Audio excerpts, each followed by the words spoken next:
ಮತ್ತೊಮ್ಮೆ ಈ ವಾರದ ನೋಟ ಕಾರ್ಯಕ್ರಮಕ್ಕೆ ಅಭಿಪ್ರಾಯ ಹಂಚ್ಕೊಳ್ಳೋಕೆ ಬಂದಿದ್ದೀನಿ. ಮತ್ತೆ ಮತ್ತೆ ಆರ್ ಎಸ್ ಬಗ್ಗೆನೇ ಮಾತಾಡುವಂಥ ಸ್ಥಿತಿ ಇದೆ. ಯಾಕೆಂದರೆ ಅವರು 100 ವರ್ಷ ಆಚರಿಸ್ಕೊಳ್ತಾ ಇದ್ದಾರೆ ಮತ್ತು ಇವತ್ತು ಅದೊಂದು ಡೀಪ್ ನೇಷನ್ ಆಗಿ ಬೆಳೆದಿದೆ. ಮತ್ತೆ ಪದೇ ಪದೇ ಹೇಳಬೇಕಾಗಿರುವಂಥದ್ದು, ಇವತ್ತು ಆರ್ ಎಸ್ ಎಸ್ ಕಡೆ ಬಲ್ಲ ಮೂಲಗಳು ಮತ್ತು ಅದರ ಬೆಂಬಲಿಗರು ಹೇಳುವಂತೆ ಹತ್ತತ್ರ 83,000 ಶಾಖೆಗಳಿದ್ದಾವೆ ಅಂತ ಹೇಳ್ತಾ ಇದ್ದಾರೆ ಆರ್ ಎಸ್ ಎಸ್ದು. ಹತ್ತತ್ರ 50,000 ಶಾಲೆಗಳಿದ್ದಾವೆ. ಆರ್ ಎಸ್ ಎಸ್ ನೇರವಾಗಿ ಇದ್ದರೆ ಅದರ ಅಂಗಸಂಸ್ಥೆಗಳು ನಡೆಸ್ತಿರುವಂಥ ಒಳಗೊಂಡಂತೆ 50,000 ಶಾಲೆಗಳಿದ್ದಾವೆ. 1,20,000 ವಿವಿಧ ಸಮಾಜ ಕಲ್ಯಾಣ ಯೋಜನೆಗಳನ್ನು ಹಮ್ಮಿಕೊಂಡಿದ್ದಾರೆ. ಅಂದರೆ ಸೋಷಿಯಲ್ ಸ್ಕೀಮ್ಸ್ನ ಅಂತ ಹೇಳ್ಬಿಟ್ಟು ಬಲ್ಲ ಮೂಲಗಳು ಮತ್ತು ಅವರ ಬೆಂಬಲಿಗರು ಕೂಡ ಹೇಳ್ತಿರುವಂಥದ್ದು. ಮತ್ತು ಇವತ್ತು 11 ವರ್ಷಗಳಿಂದ ಅದರ BJP ಅಧಿಕಾರದಲ್ಲಿದೆ ಕೇಂದ್ರದಲ್ಲಿ, ಮತ್ತು ಸುಮಾರು 15ಕ್ಕೂ ಹೆಚ್ಚು ರಾಜ್ಯಗಳಲ್ಲಿ BJP ಅಧಿಕಾರದಲ್ಲಿದೆ. ಅಲ್ಲೆಲ್ಲ RSS ಅಧಿಕಾರದಲ್ಲಿದೆ ಅಂತಲೇ ಅರ್ಥ ಮಾಡ್ಕೊಳ್ಬೇಕಾಗತ್ತೆ. ವೆರಿ ವೆರಿ ಡೀಪ್ ನೇಷನ್ ಆಗಿ ಬೆಳೆದಿದೆ. ಅದು ಆಲ್ರೆಡಿ ಮತ್ತೆ ಹೇಳಬೇಕಾಗಿರುವಂಥದಕ್ಕೋಸ್ಕರ ಪದೇ ಪದೇ ಹೇಳ್ತಾ ಇದ್ದೀವಿ. ಡೀಪ್ ನೇಷನ್ ಅಂತಂದರೆ ಅದು ಸಮಾಜದ ಎಲ್ಲ ವಲಯಗಳಲ್ಲಿ ಬೇರೆ ಬಿಟ್ಟಿರುವಂಥದ್ದು. ಅಂದರೆ ಯಾವುದೇ ಇಲಾಖೆ ತಗೊಳ್ಳಿ, ಶಿಕ್ಷಣ ಇಲಾಖೆ, ನೀರಾವರಿ ಇಲಾಖೆ, ಯಾವುದೇ ಇಲಾಖೆ ನೋಡಿ ಅಲ್ಲಿ RSS ಬೆಂಬಲಿಗರು ಇರ್ತಾರೆ, ಅಧಿಕಾರಿಗಳು ಇರ್ತಾರೆ. ಯಾವುದೇ ಬಡಾವಣೆಗೆ ಹೋಗಿ ಅಲ್ಲಿ RSS ಬೆಂಬಲಿಗ ಜನಗಳಿರ್ತಾರೆ. ಹೀಗೆ ಯಾವುದೇ ಪಕ್ಷಕ್ಕೆ ತೊಗೊಂಡೋಗಿ ಅಲ್ಲಿ RSS ಬೆಂಬಲಿಗರ ಶಾಸಕರು, ರಾಜಕಾರಣಿಗಳು ಇರ್ತಾರೆ. ಹೀಗಾಗಿ RSS ಇವತ್ತು BJP ಮಾತ್ರ ಸಂಬಂಧಿಸಿಲ್ಲ. RSS ಇವತ್ತು BJP ಮೀರಿ ಬೆಳೆದುಬಿಟ್ಟಿದೆ ಮತ್ತು ಆಲ್ರೆಡಿ ಅದಕ್ಕೆ ಡೀಪ್ ನೇಷನ್ ಆಗಿ ಬೆಳೆದಿದೆ. ಇಂಥ ಸಂದರ್ಭದಲ್ಲಿ ನಾವು ಮತ್ತೆ RSSನ ನಾವು ಚರ್ಚೆ ಮಾಡಬೇಕಾಗತ್ತೆ. ಮತ್ತು ಅದು ಏನು, ಹೇಗೆ ಅದು ಬೆಳೀತು ಅನ್ನೋದು ಜೊತೆಗೆ ಅದು ಹುಟ್ಟಾಕಿದಂಥ ಒಂದು ಐಡಿಯಾಲಜಿ ಇದೆಯಲ್ಲ, ಸಿದ್ಧಾಂತವೇನಿದೆ, ಅದು ಹೇಗೆ ಒಂದು ದೇಶವನ್ನು ಛಿದ್ರಗೊಳಿಸ್ತಾ ಇದೆ, ದ್ವೇಷದ ಆಧಾರದಲ್ಲಿ ಛಿದ್ರಗೊಳಿಸ್ತಾ ಇದೆ. ಮತ್ತು ಅದು ಹೇಗೆ ಚಾತುರ್ವರ್ಣ ವ್ಯವಸ್ಥೆಯನ್ನು ಋಗ್ವೇದದಲ್ಲಿ ಪುರುಷ ಸೂಕ್ತದ ಹೆಸರಲ್ಲಿ ಸೇರಿಸಿದ್ರಲ್ಲ, ಚಾತುರ್ವರ್ಣ ವ್ಯವಸ್ಥೆನ ಮರಳಿ ಸ್ಥಾಪಿಸಲಿಕ್ಕೆ ಹವಣಿಸ್ತಾ ಇದೆ ಬ್ರಾಹ್ಮಣವಾದಿ ಸಿದ್ಧಾಂತವನ್ನು. ಮತ್ತು ಅದಕ್ಕೋಸ್ಕರ ಪದೇ ಪದೇ ಪ್ರಾಚೀನ ಭಾರತದ ಕುರಿತಾಗಿ ಮಾತನಾಡ್ತಾ ಇದೆ. ಇದು ಭಾಳ ಅಪಾಯಕಾರಿ. ಇದು ನೇರವಾಗಿ ದಲಿತರ ಮೇಲೆ, ಆದಿವಾಸಿಗಳ ಮೇಲೆ ಮತ್ತು ಅಲೆಮಾರಿಗಳ ಮೇಲೆ ದುಷ್ಪರಿಣಾಮ ಬೀರುತ್ತೆ. ಮರಳಿ ಅವರನ್ನು ಔಟ್ಕ್ಯಾಸ್ಟ್ ಮಾಡುವಂತಹ ಒಂದು ಸಿದ್ಧಾಂತ ಕೂಡ ಇಲ್ಲಿ ಅಡಗಿದೆ. ಇದಕ್ಕೋಸ್ಕರ ಅವರು ಮುಸ್ಲಿಮರನ್ನ ಬಳಸ್ಕೊಂಡಿರೋದು ಕೂಡ ನಮಗೆ ಗೊತ್ತಿದೆ. ಹೀಗಾಗಿ RSSನ ಒಂದು 50 ವರ್ಷಗಳ ಹಿಂದೆ ಅದೊಂದು ಕೇವಲ ಒಂದು ಸಂಘಟನೆ ಆಗಿದ್ದಾಗ, ಅದು ಶಾಖೆಗಳು ನಡೆಸ್ತಾ ಇದ್ದಾಗ, RSS ಬಗ್ಗೆ ಒಂದು ಆತಂಕ ಇದ್ದಾಗ ಸೀಕ್ರೆಟ್ ಸೊಸೈಟಿ ಅಂತ ಹೇಳ್ಬಿಟ್ಟು ಅಷ್ಟರ ಪಾಡಿಗೆ ಅದನ್ನು ನೋಡ್ತಾ ಇದ್ವಿ. ಈಗ ಅದೊಂದು ಅಧಿಕಾರದಲ್ಲಿದೆ, ಪ್ರಾಬಲ್ಯವಾಗಿ ಬೆಳೆದಿದೆ, ಡೀಪ್ ನೇಷನ್ ಆಗಿ ಬೆಳೆದಿರೋ ಕಾರಣಕ್ಕೆ RSSನ ನಾವು ಮತ್ತಷ್ಟು ಎಚ್ಚರಿಕೆಯಿಂದ ಗಮನಿಸಬೇಕು ಮತ್ತು ಅದರ ಸಿದ್ಧಾಂತಗಳನ್ನು ಮತ್ತೆ ಹೊಸ ತಲೆಮಾರಿಗೆ ಹೇಳಬೇಕಾಗತ್ತೆ. ಅದರ ಕುರಿತು ಎಚ್ಚರಿಕೆಯಿಂದ ಇರುವಂತೆ ನಾವು ಹೇಳಬೇಕಾಗತ್ತೆ. ಯಾಕೆ ಇದನ್ನು ಕೆಲವು ಉದಾಹರಣೆಗಳ ಮೂಲಕ ನಾವು ಹೇಳ್ಬೋದು. ಅದು ನೇರವಾಗಿ ಸಾಕ್ಷಿಗಳಿರುವಂಥ, ಯಾಕಂದರೆ RSS ನೋಂದಾಯಿತ ಸಂಘಟನೆ ಅಲ್ಲ, ಯಾರೂ RSS ಸದಸ್ಯರಲ್ಲ ಅಂತ ಹೇಳ್ತಾ ಇದ್ದಾರೆ. ಉದಾಹರಣೆಗೆ ನಾಥರಾಮ್ ಗೋಡ್ಸೆ, ಏನು ಗಾಂಧಿಯನ್ನು ಕೊಂದಂಥ ಚಿತ್ಪಾವನ್ ಬ್ರಾಹ್ಮಣನಾದಂಥ ನಾಥರಾಮ್ ಗೋಡ್ಸೆ ನಾನು RSS ಅಲ್ಲಿದ್ದೆ, ಈಗಲೂ RSS ಸದಸ್ಯ ಅಂತ ಹೇಳಿದ್ರು ಸಹ RSS ಅವ್ರನ್ನ ಸದಸ್ಯ ಅಲ್ಲ ಅಂತ ಹೇಳ್ತಾರೆ.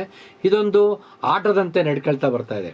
ಏನು ಭಯೋತ್ಪಾದನೆ ಕೃತ್ಯದಲ್ಲಿ ತೊಡಗಿರುವಂಥವ್ರು, ಸಮಾಜದಲ್ಲಿ ದ್ವೇಷವನ್ನು ಬಿತ್ತಿರುವಂಥವ್ರು, ಹಿಂದೂ ಮುಸ್ಲಿಂ ಗಲಭೆಯನ್ನು ಹುಟ್ಟಾಕ್ತಿರುವಂಥವ್ರು, ದಲಿತರ ಮೇಲೆ ಹಲ್ಲೆ ಮಾಡ್ತಿರುವಂಥವ್ರು, ಈ ಥರ ಅನೇಕ ರೀತಿಯ ದುಷ್ಕರ್ಮಿಗಳು ತಾವು ಈ ಹಿಂದೂ ಮಹಾಸಭಾದ್ದು RSSಗೆ ಸಂಬಂಧಿಸಿದ್ದಾರೆ ಅಂತ ಅವ್ರು ಹೇಳ್ಕೊಳ್ತಾರೆ. ಆದರೆ RSS ಮಾತ್ರ ಅವರನ್ನು ಸದಸ್ಯರಲ್ಲ ಅಂತ ಹೇಳ್ಬಿಟ್ಟು ಕೈ ತೊಳ್ಕೊಳ್ತಾರೆ. ಯಾಕಂದರೆ ಅದರಲ್ಲಿ ಸದಸ್ಯರ ನೋಂದಾವಣಿ ಇಲ್ಲ, ಸ್ವತಃ ಸಂಘಟನೆ ನೋಂದಾಯಿತರಾಗಿಲ್ಲ, ಅದರ ಲೆಕ್ಕ ವ್ಯವಹಾರ ಕೂಡ ಇದುವರೆಗೂ ಯಾರೂ ಆಡಿಟ್ ಮಾಡಿಲ್ಲ. ಈ ಎಲ್ಲ ಕಾರಣಗಳಿಗೆ ಇದು ಮತ್ತಷ್ಟು ಅಪಾಯಕಾರಿಯಾಗಿಯೇ ನಮಗೆ ಕಾಣುತ್ತೆ. ಯಾಕಂದರೆ ನಾವು ಕೋರ್ಟಿಗೆ ಹೋಗೋಕ್ಕೂ ಸಾಧ್ಯವಿಲ್ಲ, ಯಾಕಂದರೆ ಯಾರು ಸದಸ್ಯರಲ್ಲ ಅಂತ ಹೇಳ್ಬಿಟ್ಟು ಅದು ಹೇಳ್ಕೊಳ್ಳುತ್ತೆ. ಎಲ್ಲ ಕಾರಣಗಳಿಗೆ ಇತಿಹಾಸವನ್ನು, ಅದರ ವಾಸ್ತವ ಸಂಗತಿಗಳಿಗೆ ದಾಖಲೆಗಳ ಮೂಲಕ ನಾವು ಮತ್ತೆ ಜನಗಳ ಬಳಿಗೆ ಹೇಳಬೇಕಾಗತ್ತೆ. ಮತ್ತು ಈಗೇನು ಆಗ್ತಾ ಇದೆ, ಅದು ಬಿತ್ತಿದ ಸಿದ್ಧಾಂತದ ಪರಿಣಾಮವಾಗಿ ಯಾವ್ಯಾವ ರೀತಿಯ ಬೆಳವಣಿಗೆಗಳಾಗಿದೆ ಅಂತ ಸಹ ಮತ್ತೆ ನಾವು ಹೇಳಬೇಕಾಗತ್ತೆ. ಉದಾಹರಣೆಗೆ ಹೇಳೋದಾದರೆ ಒಂದು 5 ಕೋಮು ಗಲಭೆಗಳನ್ನು ನಾವು ಒಂದು ರೆಫರೆನ್ಸ್ ಆಗಿ ತಗೋಬೋದಾಗುತ್ತೆ. RSS ನೇರವಾಗಿ ಭಾಗಿಯಾಗಿರುವಂತಹ ಕೋಮು ಗಲಭೆಗಳು. ಮತ್ತು ಅದರಿಂದ RSSನ ಒಂದು ಸಿದ್ಧಾಂತ ಇತ್ತಲ್ಲ, ಒಂದು ನಾಜಿವಾದದ ಮತ್ತು ಮುಸ್ಲಿಂ ದ್ವೇಷದ ಅಥವಾ ಹಿಂದುತ್ವ ರಾಷ್ಟ್ರದ ಒಂದು ಸಿದ್ಧಾಂತ ಇತ್ತಲ್ಲ, ಅದರ ಕುರಿತಾಗಿ ಜನರನ್ನು ಸೆಳೆಯುವುದಕ್ಕೆ ಬಳಸ್ಕೊಂಡಂತಹ 5 ಕೋಮು ಗಲಭೆಗಳ ಬಗ್ಗೆ ನಾವು ಮಾತಾಡ್ಬೋದು. ಇತಿಹಾಸವನ್ನು ರೆಫರೆನ್ಸ್ ಮಾಡೋದಾದರೆ ಅದು 1969ರಲ್ಲಿ ನಡೆದಂತಹ ಅಹಮದಾಬಾದ್ ಗಲಭೆಯನ್ನು ನಾವು ನೋಡ್ಬೋದು. ಇದು ದೊಡ್ಡ ಮಟ್ಟದ ಪಲ್ಲಟಗಳಿಗೆ ಕಾರಣ ಆಗುತ್ತೆ. ಅಲ್ಲಿವರೆಗೂ RSS ಸಣ್ಣ ಪುಟ್ಟ ಮಟ್ಟದಲ್ಲಿ ಗೋಹತ್ಯೆ ನಿಷೇಧ ಆಗಿರ್ಬೋದು ಅಥವಾ ಮತಾಂತರ ವಿರುದ್ಧ ಈ ರೀತಿಯ ಚಟುವಟಿಕೆಗಳಲ್ಲಿ ಧರ್ಮ ಸಂರಕ್ಷಣೆ ಮಾಡ್ಕೊಂಡು ಬರ್ತಿದ್ದಂಥದ್ದು ನೇರವಾಗಿ ಕೋಮು ಗಲಭೆಗಳಲ್ಲಿ ಭಾಗವಹಿಸಿದೆ ಅನ್ನುವಂಥ ಆರೋಪಕ್ಕೆ ಒಳಗಾಗಿರುವಂಥದ್ದು 1969ರಲ್ಲಿ ನಡೆದಂತಹ ಗುಜರಾತ್ನ ಅಹಮದಾಬಾದ್ ಗಲಭೆಗಳು.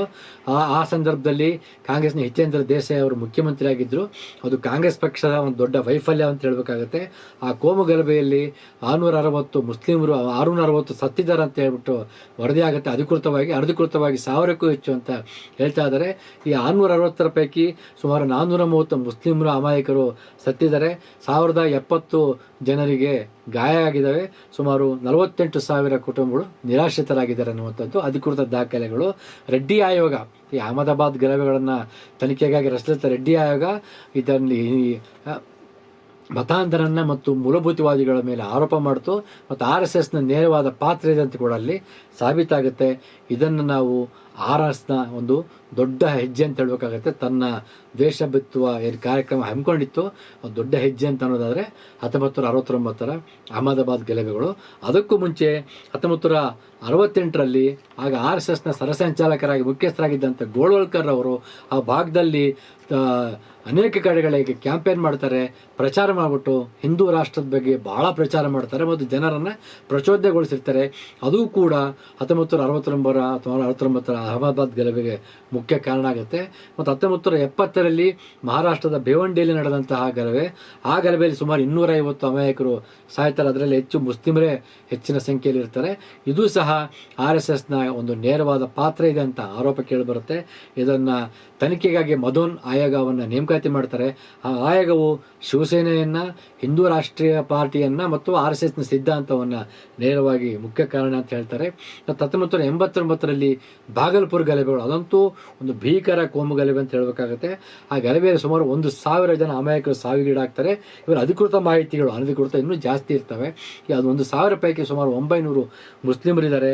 ಇದಕ್ಕೆ ಈ ಭಾಗಲ್ಪುರ ಕೋಮು ಗಲಭೆಗೆ ತನಿಖೆ ನಡೆಸಲು ಸಿನ್ಹಾ ಮತ್ತು ಶಂಸುಲ್ ಇಸ್ಲಾಂ ಆಯೋಗ ನೇಮಕಾತಿ ಮಾಡ್ತಾರೆ. ಅದು ಸಹ ಈ ಮತಧರ್ಮಾಂಧತೆಯನ್ನು ಬೆಳೆಸುವಂಥ ಸಂಘ ಪರಿವಾರವನ್ನು ನೇರವಾಗಿ ಆರೋಪಗೊಳಿಸ್ತಾರೆ. ಮತ್ತು ಈ ಭಾಗಲ್ಪುರ ಗಲಭೆಯಲ್ಲಿ ಬಹಳ ಮುಖ್ಯವಾಗಿ ದಲಿತರು ಮತ್ತು ಮುಸ್ಲಿಮರ ನಡುವೆ ಒಂದು ಮಟ್ಟದ ಘರ್ಷಣೆಯನ್ನು ಏರ್ಪಡಿಸುವಲ್ಲಿ RSSನ ಯಶಸ್ವಿ ಆಗುತ್ತೆ. ಅದೇ ರೀತಿ ಅದಕ್ಕಿಂತ ಮುಂಚೆ ಕನ್ಯಾಕುಮಾರಿಗೆ 1982ರಲ್ಲಿ ನಡೆದಂಥ ಕನ್ಯಾಕುಮಾರಿ ಗಲಭೆಗಳು ಕೂಡ RSSಗೆ ದೊಡ್ಡ ಮಟ್ಟದ ಒಂದು ಪ್ರಚಾರ ತಂದು ಕೊಟ್ಟಿದ್ದನ್ನು ಕೂಡ ನಾವು ನೋಡ್ತಾ ಇದ್ದೀವಿ. ಬಹಳ ಮುಖ್ಯ ಗಲಭೆಗಳು. RSSನ ನೇರವಾದ ಪಾತ್ರ ಇದೆ ಅಂತ ಆರೋಪಕ್ಕೆ ಒಳಗಾಗಿರುವಂಥದ್ದು ಮತ್ತು RSSಗೆ ಮತ್ತೊಂದು ಅನೇಕ ರೀತಿಯ ದೊಡ್ಡ ವೇದಿಕೆಯನ್ನು ಕಲ್ಪಿಸಿರುವಂಥದ್ದು. ಇದನಂತರ 1981ರಲ್ಲಿ ನಡೆದಂಥ ಮೀನಾಕ್ಷಿಪುರಂ ಮತಾಂತರ ಏನಾಯಿತು, ಅನೇಕ ನೂರಾರು ಸಂಖ್ಯೆಯ ದಲಿತರು ಭಾರತದಲ್ಲಿನ ಜಾತಿ ವ್ಯವಸ್ಥೆ, ಜಾತಿ ದಬ್ಬಾಳಿಕೆ, ಜಾತಿ ದೌರ್ಜನ್ಯದಿಂದ ಬೇಸತ್ಬಿಟ್ಟು ಮುಸ್ಲಿಂ ಧರ್ಮಕ್ಕೆ ಮತಾಂತರಗೊಳ್ತಾರೆ. ಇದು RSSಗೆ ಥಿಂಕಿಂಗ್ನ ಯೋಚನಾ ಕ್ರಮವನ್ನೇ ಬದಲಾಯಿಸೋಕ್ಕೆ ಕಾರಣ ಆಯಿತು. ಅದು ಅರ್ಥ ಮಾಡ್ಕೊಳ್ತು ಕೇವಲ ಬ್ರಾಹ್ಮಣ ಬನಿಯ ಸಂಘಟನೆಯಾಗಿ ಬಿಟ್ಟರೆ ತನಗೆ ಕಷ್ಟ ಇದೆ, ದಲಿತರನ್ನು ಮತ್ತು ಹಿಂದುಳಿದ ವರ್ಗಗಳನ್ನು ತಾನು ಒಳಗೊಳ್ಳದೆ ಹೋದರೆ ತನ್ನ ಸಿದ್ಧಾಂತ ಏನಿದೆ ಚಾತುರ್ವರ್ಣ ವ್ಯವಸ್ಥೆಯನ್ನು ಜಾರಿಗೊಳಿಸೋಕ್ಕೆ ಸಾಧ್ಯ ಆಗಲ್ಲ ಅಂತ ಹೇಳ್ಬಿಟ್ಟು ಅಲ್ಲಿಂದ ಬ್ರಾಹ್ಮಣ ಬನಿಯ ಒಂದು ಟ್ಯಾಗನ್ನು ಕಳಿಸ್ಕೊಳ್ಳೋಕ್ಕೆ ಮುಂದಾಗಿದ್ದನ್ನು ನೋಡ್ತಾ ಇದ್ದೀವಿ. ಅದರ ಮುಂದುವರೆದ ಭಾಗವಾಗಿಯೇ 1985ರಲ್ಲಿ ಭಾರತದ 4-5 ಕಡೆಗಳಲ್ಲಿ ದೊಡ್ಡ ಮಟ್ಟದ VHP ನೇತೃತ್ವದಲ್ಲಿ ಧರ್ಮ ಸಂಸದನ್ನ ನಡೆಸಿದ್ದನ್ನು ನೋಡ್ತಾ ಇದ್ದೀವಿ. ಇದು ಮುಂದಿನ ದಿನಗಳಲ್ಲಿ ರಾಮ ಜನ್ಮಭೂಮಿ ಚಳವಳಿಗೆ ಕಾರಣ ಆಯಿತು. ಈ ರಾಮ ಜನ್ಮಭೂಮಿ ಚಳವಳಿಗಳಲ್ಲಿ ಅತಿ ಹೆಚ್ಚಿನ ಸಂಖ್ಯೆಯಲ್ಲಿ OBCಗಳನ್ನು ಬಳಸ್ಕೊಂಡಿದ್ದನ್ನು ಕೂಡ ನೋಡ್ತಾ ಇದ್ದೀವಿ. ಆನಂತರ ಬಾಬರಿ ಮಸೀದ್ ಧ್ವಂಸ ಆಗಿದ್ದನ್ನು ಕೂಡ ನಾವು ನೋಡ್ತಾ ಇದ್ದೀವಿ. ಇಷ್ಟು RSSನ ಒಂದು ಬೆಳವಣಿಗೆ ಕಾರಣವಾದಂಥ ಒಂದು ಇತಿಹಾಸವನ್ನು ನಾವು ಹೇಳಬೇಕಾಗತ್ತೆ. ನಂತರ ಸರ್ಕಾರ ಅಧಿಕಾರಕ್ಕೆ ಬರೋಕ್ಕೆ ಶುರುವಾಗುತ್ತೆ. BJP ಅಧಿಕಾರಕ್ಕೆ ಬಂದಂತೆ RSSನ ಪ್ರಾಬಲ್ಯ ಹೆಚ್ಚುತ್ತಾ ಹೋಗುತ್ತೆ. RSS ಸಹ ಅಧಿಕಾರವನ್ನು ಪಡ್ಕೊಳ್ಳುತ್ತೆ ಮತ್ತು ಎಲ್ಲಿವರೆಗೆ ತನ್ನ ಅಧಿಕಾರದಲ್ಲಿರುತ್ತೋ, ತನ್ನ ಸಂಘಟನೆ BJP ಅಧಿಕಾರದಲ್ಲಿರುತ್ತೋ ಆಗ ತತ್ತೆ ಹೆಮ್ಮೆಯಿಂದ ಅವರೆಲ್ಲರೂ RSS ಸ್ವಯಂ ಸೇವಕರು ಅಂತ ಹೇಳ್ಕೊಳ್ತಾ ಇರುತ್ತೆ. ಎಲ್ಲಿವರೆಗೆ ಅಧಿಕಾರದಲ್ಲಿ ಇರಲ್ವೋ ತನಗೂ ರಾಜಕೀಯಕ್ಕೆ ಸಂಬಂಧ ಇಲ್ಲ ಅಂತ ಹೇಳುವಂಥ ಅತ್ಯಂತ ಒಂದು ಹಿಪೋಕ್ರಸಿ ಕೂಡ ನಾವಿಲ್ಲಿ ನೋಡ್ತಾ ಇದ್ದೀವಿ. ಇದಿಷ್ಟು RSSನ ಒಂದು ಸ್ಥೂಲ ಇತಿಹಾಸ. ಆದರೆ ಇವತ್ತು ವರ್ತಮಾನದಲ್ಲಿ ಏನಾಗಿದೆ, RSS ಬಿತ್ತಿದ ಸಿದ್ಧಾಂತದಿಂದ ಒಂದು ದೊಡ್ಡ ಮಟ್ಟದ ಒಂದು ಹಿಂದುತ್ವ ಸುಪ್ರಿಮೆಸಿ ಎನ್ನುವಂತಹ ಒಂದು ತೀವ್ರವಾದಿಗಳು ಬೆಳೀತಾ ಇರೋದನ್ನು ಕೂಡ ನೋಡ್ತಾ ಇದ್ದೀವಿ. ಇವತ್ತು ಗೌರಿಯವರ ಹತ್ಯೆ ಅಥವಾ ಕಲಬುರ್ಗಿಯವರ ಹತ್ಯೆ, ಗೋವಿಂದ್ ಪನ್ಸಾರಿ ಅವರ ಹತ್ಯೆ ಅಥವಾ ದಾಬೋಲ್ಕರ್ ಅವರ ಹತ್ಯೆಗಳನ್ನ ನಾವು ನೋಡಿದರೆ ಅದನ್ನು ಹತ್ಯೆ ಮಾಡಿದವರು ಸನಾತನ ಸಂಸ್ಥೆಗೆ ಸಂಬಂಧಪಟ್ಟವರು ಅಂತ ಹೇಳ್ತಾ ಇದ್ದಾರೆ. ಸನಾತನ ಸಂಸ್ಥೆ ಕೂಡ ಹಿಂದೂ ರಾಷ್ಟ್ರದ ಬಗ್ಗೆ, ತೀವ್ರವಾದಿ ಹಿಂದುತ್ವ ಸಿದ್ಧಾಂತದ ಬಗ್ಗೆ ಮಾತಾಡುತ್ತೆ. ಈ ಎರಡೂ ಸಿದ್ಧಾಂತವನ್ನು ಪರಿಚಯಿಸಿದ್ದು RSSನ ಚಿಂತನೆಗಳು ಅಂತ ನಾವು ನೇರವಾಗಿ ಹೇಳ್ಬೇಕಾದ್ರೆ ಇದಕ್ಕೆಲ್ಲ ದಾಖಲೆಗಳಿದ್ದಾವೆ, ಚರ್ಚೆ ಕೂಡ ಆಗಿದೆ. ಇದು ಈಗಿನ ವರ್ತಮಾನ RSS ಬಿತ್ತಿ ಸಿದ್ಧಾಂತದ ಕಾರಣಕ್ಕೆ. ಮತ್ತು ಇನ್ನೊಂದು ಭಾಳ ದೊಡ್ಡ ಮಟ್ಟದ ಒಂದು ಭಯಂಕರವಾದ ಒಂದು ಭೀಕರವಾದ ದಿನಗಳಾಗಿದೆ ಅಂತಂದರೆ ಟ್ರಾಟ್ಸ್ ಮತ್ತು ರಾಯ್ಡ್ಸ್ ಅಂತೇನು ನಾವು ಕರಿತಾ ಇದೀವಿ. ಇದೆ ಹಿಂದುತ್ವದ ಒಂದು ಸೂಪ್ರೆಮಿಸ್ಟ್ ತೀವ್ರವಾದಿಗಳಲ್ಲೇ ಎರಡು ಥರದ ಗುಂಪುಗಳನ್ನು ಈ ಕಾಲದಲ್ಲಿ ನಾವು ಕಾಣ್ತಾ ಇದ್ದೀವಿ. ಅವ್ರನ್ನ ಟ್ರಾಟ್ಸ್ ಅಂತ ಕರೀತಾರೆ, ಇನ್ನೊಬ್ಬರನ್ನ ರಾಯ್ಟಾಸ್ ಅಂತ ಕರೀತಾರೆ. ಈ ಟ್ರಾಟ್ಸ್ ಅಂದರೆ ಇವರು ನಾಜಿವಾದಿಗಳು, ನಾಜೀಸ್ ಅಂತ ಕರೀತಾರೆ.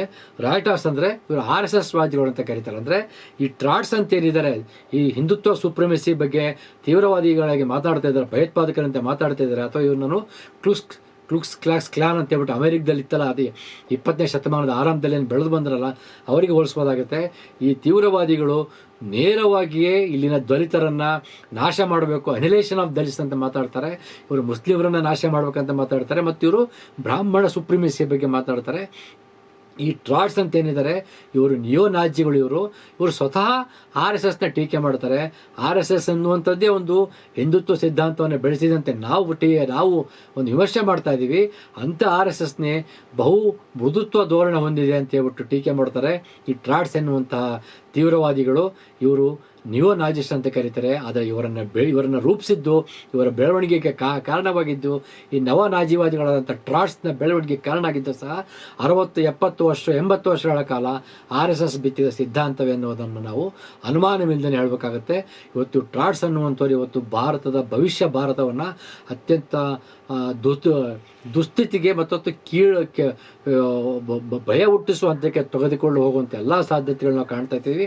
ಇದಕ್ಕೊಂದು ಉದಾಹರಣೆ ಅಂತಂದರೆ 2022ರಲ್ಲಿ ಬುಲ್ಲಿಬಾಯ್ ಅನ್ನುವಂಥ ಒಂದು ಆ್ಯಪ್ನ ಅವರು ತೇಲ್ಬಿಟ್ಬಿಟ್ಟು ಆ ಆ್ಯಪ್ನಲ್ಲಿ ಅವರು ಮುಸ್ಲಿಂ ಹೆಣ್ಮಕ್ಳನ್ನ ಆ್ಯಕ್ಷನ್ ಮಾಡಿದ್ದು ಅಂತ ಒಂದು ದೊಡ್ಡ ಒಂದು ಕಾಂಟ್ರವರ್ಸಿನ ಕೂಡ ನಾವು ನೋಡ್ಬೋದು. ಈ ಬುಲ್ಲಿಬಾಯ್ ಆ್ಯಪ್ನ ಸ್ಥಾಪನೆ ಮಾಡಿದ್ದೆ ಈ ಟ್ರಾಟ್ಸ್ ಎನ್ನುವಂತಹ ತೀವ್ರವಾದಿ ಭಯೋತ್ಪಾದಕರು. ಇವರು ಸಂಪೂರ್ಣವಾಗಿ ಬ್ರಾಹ್ಮಣವಾದಿ ಸಿದ್ಧಾಂತವನ್ನು ಮರಳಿ ತರ್ತಾರೆ. ಮತ್ತು ಅವಾಗ ಹಾಗೆ ಆ್ಯಪ್ನವರು ತೆಗೆದಾಕಿದ್ದಾರೆ. ಆಗ ಆ್ಯಪ್ನಲ್ಲಿದ್ದಂಥ ಕಾರ್ಟೂನ್ಗಳಲ್ಲಿ ದಲಿತರನ್ನು ಅತ್ಯಂತ ಕೀಳು ಮಟ್ಟದಲ್ಲಿ ಚಿತ್ರಣ ಮಾಡ್ತಾಯಿದ್ರು. ಅಂಬೇಡ್ಕರ್ ಅವ್ರನ್ನ ಅತ್ಯಂತ ಕೀಳು ಮಟ್ಟದಲ್ಲಿ ಕಾರ್ಟೂನ್ಗಳು ಮಾಡಿದ್ರು ತಮ್ಮ ಆ್ಯಪ್ನಲ್ಲಿ. ಮತ್ತು ಅನೇಕ ದಲಿತರನ್ನು ಏನು 2000 ವರ್ಷಗಳ ಹಿಂದೆ ಕೊತ್ತಿಗೆಯಲ್ಲಿ ಮಡಿಕೆಯನ್ನೇ ಕಟ್ಕೊಂಡ್ಬಿಟ್ಟು ಉಳ್ಬೇಕಾಗಿರುವಂಥ ಶೋಚನೀಯ ಸ್ಥಿತಿಯಲ್ಲಿತ್ತು ಅದರ ಕಾರ್ಟೂನ್ಗಳನ್ನ ಮಾಡುವಂಥದ್ದು, ಅವರ ಮೇಲೆ ಉಗಿಯುವಂಥ ಕಾರ್ಟೂನ್ಗಳನ್ನು ಮಾಡಿರುವಂಥ ಕಾರ್ಟೂನ್ಗಳು ಅವರ ಬುಲ್ಲಿಬಾಯ್ ಆ್ಯಪ್ನಲ್ಲಿ ಕಂಡು ಬಂದಿದ್ದು. ನಂತರ ಅದನ್ನು ತೆಗೆದಾಕಿದೀವಿ ಅಂತ ಹೇಳ್ತಾ ಇದ್ದಾರೆ. ಆದರೆ ಇವತ್ತು ತೀವ್ರವಾದಿ ಸಿದ್ಧಾಂತ ಭಯೋತ್ಪಾದಕರಾದಂಥ ಟ್ರಾಟ್ಸ್ ಅಗೋಚರವಾಗಿರ್ಬೋದು, ಆದರೆ ಅವರು ಕೆಲಸ ಮಾಡ್ತಾ ಇದ್ದಾರೆ. ಮತ್ತೊಂದು ರೀತಿಯ ತಮ್ಮದೇ ಸಿದ್ಧಾಂತವನ್ನು ಬೆಳೆಸ್ತಾ ಇದ್ದಾರೆ. ಹೊಸ ರೀತಿಯ ತೀವ್ರವಾದಿ ನಾಜಿವಾದಿಗಳನ್ನು ಬೆಳೆಸ್ತಾ ಇದ್ದಾರೆ. ಮತ್ತು ಇನ್ನೊಂದು ಬಣ ಅಂತಂದರೆ ರಾಯ್ಟಾಸ್ ಅಂತ ಕರಿತಾ ಇದ್ದಾರೆ. ಇವರು RSS ವಾದಿಗಳು. ಅಂದರೆ ಇವರು ಟ್ರಾಟ್ಸ್ನಷ್ಟು ತೀವ್ರವಾದಿಗಳಲ್ಲ, ಆದರೆ ಇವರು RSSನ ಬೆಂಬಲಿಗರು. ಇವರು ಹೇಳ್ತಾ ಇದ್ದಾರೆ ಅವರಷ್ಟು ನಾವು ತೀವ್ರವಾದಿಗಳು ಆಗದೇ ಇದ್ರೂ ಕೂಡ ಪರವಾಗಿಲ್ಲ, ನಾವು ಮುಸ್ಲಿಮರನ್ನು, ಕ್ರಿಶ್ಚಿಯನ್ರನ್ನು, ಕಮ್ಯುನಿಸ್ಟರನ್ನ ಭಾರತದ ಶತ್ರುಗಳು ಅಂತ ಕರಿತಾ ಇದೀವಿ ಅನ್ನುವಂಥ ಮಟ್ಟಕ್ಕೆ ಸಿದ್ಧಾಂತವನ್ನು ಒಳಗೊಂಡಿರೋಂಥವ್ರು ಈ ರಾಯ್ಟಾಸ್ ಅಂತ ಹೇಳ್ಬಿಟ್ಟು. ಹೀಗಾಗಿ ನವನಾಜಿವಾದಿಗಳಾದಂಥ ಟ್ರಾಟ್ಸ್ ಮತ್ತು ರಾಯ್ಟಾಸ್, RSS ವಾದಿಗಳಾದಂಥ ರಾಯ್ಟಾಸ್ ಎನ್ನುವಂಥದ್ದು ಒಂದು ಹೊಸ ಯುವ ಪೀಳಿಗೆ ಸಿದ್ಧವಾಗ್ತಾ ಇದೆ. ಇವರಿಬ್ಬರು ಈ ಎರಡೂ ಜನ್ರೇಷನ್, ಎರಡೂ ಒಂದು ಐಡಿಯಾಲಜಿಯನ್ನು ಬೆಳೀತಾ ಇದೆ. ಇದು RSS ಸಿದ್ಧಾಂತ ಬಿತ್ತಿದ ಬೀಜದ ಫಲವಾಗಿ ಬೆಳೆದಂಥವ್ರು.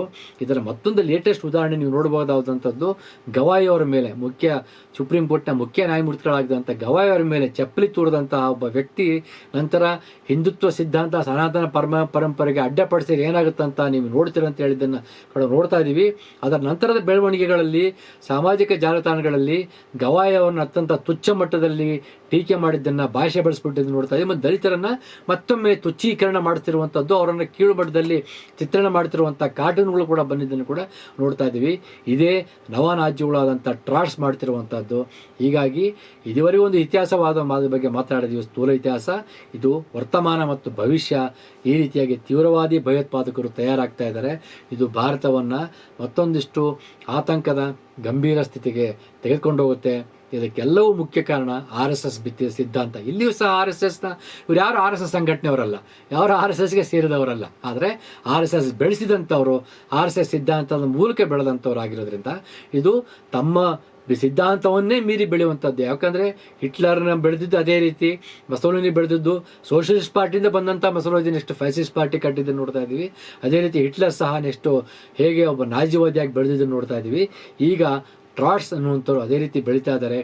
ಇವರನ್ನು ಹುಟ್ಟಿಗೆ ಕಾರಣವಾಗಿದ್ದು, ಬಿತ್ತಿದ್ದು, ನೀರೆರೆದು ಪೋಷಿಸಿದ್ದು RSS ಸಿದ್ಧಾಂತ ಆಗಿರೋದ್ರಿಂದ ನಾವು RSSನ ಪ್ರಶ್ನೆ ಮಾಡಬೇಕಾಗತ್ತೆ. ಆದರೆ ತಾಂತ್ರಿಕವಾಗಿ RSS ಸಿಕ್ಕಾಕೊಳ್ಳೋದಿಲ್ಲ.